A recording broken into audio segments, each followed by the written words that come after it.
Hello बच्चों। इस lecture में हम लोग डिस्कस करेंगे magnetic dipole movement of a revolving electron. ठीक है, magnetic dipole movement of a revolving electron.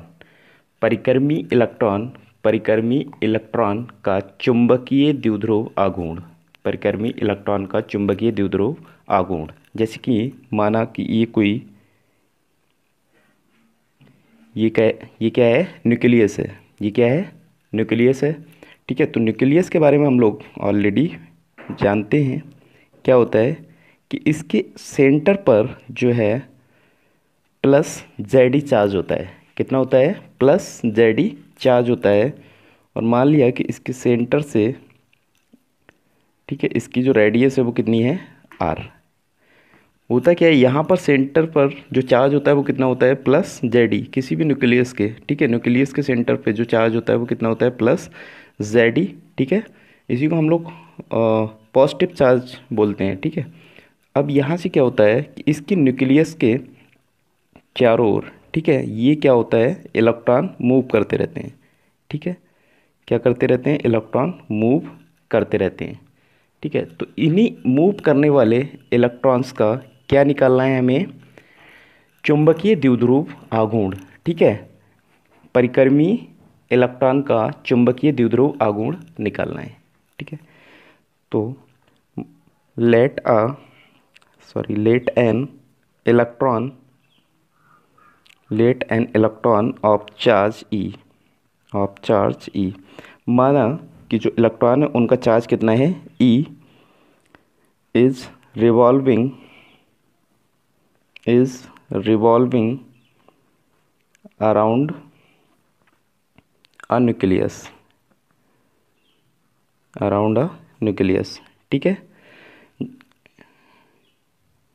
Of charge plus Z E in an orbit of radius R radius की orbit में। ठीक है, न्यूक्लियस की आर रेडियस की ऑर्बिट में जिसका चार्ज कितना है? Plus JD. ठीक है, इसके ऑर्बिट में क्या कर रहे हैं? ये इलेक्ट्रॉन क्या कर रहे हैं? रिवॉल्व कर रहे हैं। इसके चारों ओर जो हैं इलेक्ट्रॉन क्या कर रहे हैं? रिवॉल्व कर रहे हैं, घूम रहे हैं। इन्हीं का हमें निकालना है चुंबकीय द्विध्रुव आघूर्ण। ठीक है, तो यहाँ से अगर हम लोग बात करें करंट की, तो एक चीज़ हम लोगों ने पढ़ रखी है, क्या? Q is equal to I T. ठीक है, ये पढ़ा हुआ है formula, Q is equal to I T. तो यहाँ से अगर करंट की बात करें, तो करंट I कितना हो जाएगा? Current I is equal to क्या हो जाएगा? Q by T. ठीक है, Q बाई टी। अब कह रहे हैं let an electron of charge. ठीक है, चार्ज कितना है? E। तो Q की जगह हम क्या रखेंगे? E upon T. तो ये निकल के आ जाएगा, या हम इसको टाइम है तो टी भी कैपिटल भी मान सकते हैं, स्मॉल भी मान सकते हैं। तो आई इज इक्वल टू हमारे पास निकल के आ गया ई बाई टी, और इसको इक्वेशन नंबर दे दिया 1। ठीक है, टाइम की बात करें तो टाइम अगर हम कैलकुलेट करें तो टाइम इज इक्वल टू क्या होता है? Distance upon speed. ठीक है, टाइम अगर निकालना है तो क्या हो जाएगा? Distance upon speed. तो डिस्टेंस कितनी है? इसकी सरकमफ्रेंस मतलब 2 पाई आर। ठीक है, डिस्टेंस क्या हो जाएगी? 2 पाई आर अपॉन स्पीड कितनी है? मान लिया कि ये किस स्पीड से मूव कर रहे हैं, मान लिया कि ये इनकी स्पीड जो है वो b है। ठीक है, तो कितनी स्पीड हो गई? b स्पीड से ये मूव कर रहे हैं। ठीक है, तो t की वैल्यू हमारे पास जो निकल के आई है, t इज इक्वल टू क्या निकल के आ गया? 2 pi r upon b। But लेकिन मैग्नेटिक मूवमेंट, चुंबकीय आघूर्ण, ठीक है, क्या होता है? म्यू एल से इसको रिप्रेजेंट करते हैं, और mu L is equal to लिखते हैं आई ए। इससे पहले हम लोग पढ़ चुके हैं, ठीक है, चुंबकीय आघूर्ण एम इज इक्वल टू क्या लिखते हैं? आई ए। ठीक है, इसी एम इज इक्वल टू आई ए से मैग्नेटिक मोमेंट हमने लिखा क्या? म्यू सफिक्स में एल इज इक्वल टू आई ए। ए क्या है? एरिया।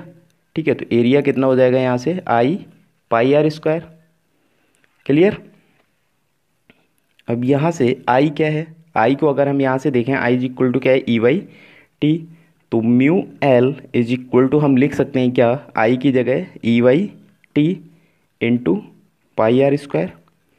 टी की वैल्यू कितनी है, 2 पाई आर अपॉन बी। तो ये वैल्यू पुट कर देंगे टी की जगह, तो क्या आ जाएगा, e upon 2 pi r upon b into pi are square. तो यहाँ से एक आर से आर कैंसिल हो जाएगा, पाई से पाई कैंसिल हो जाएगा, और ये बी ऊपर आ जाएगा। यानी कि mu L is equal to क्या बचेगा, ई v upon 2।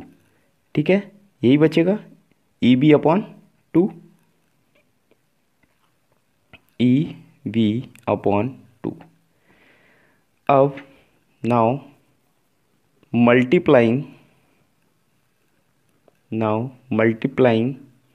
By mass of electron के मास से मल्टीप्लाई करने पर इन नॉमिनेटर एंड डिनोमिनेटर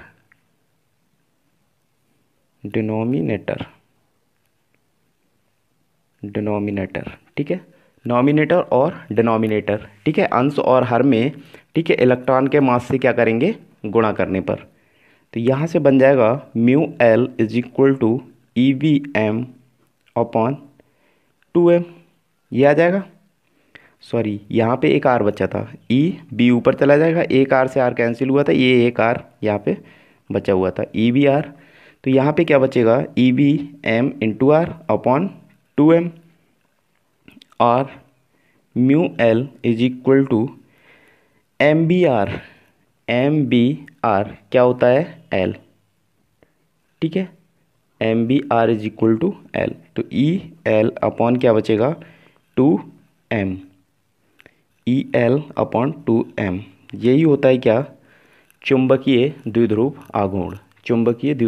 आघूर्ण। और इसको हम और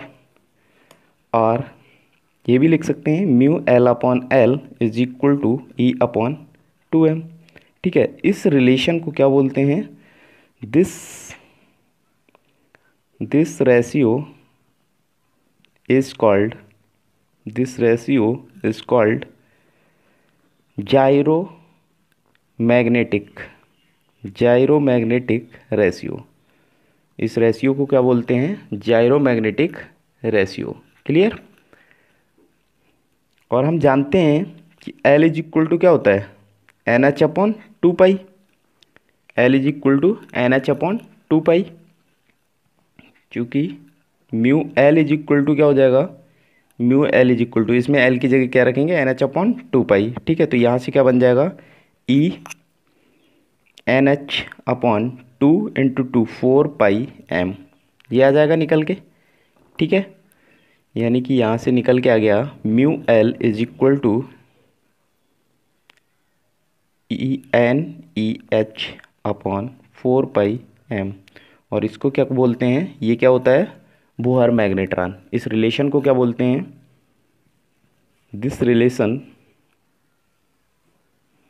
दिस रिलेशन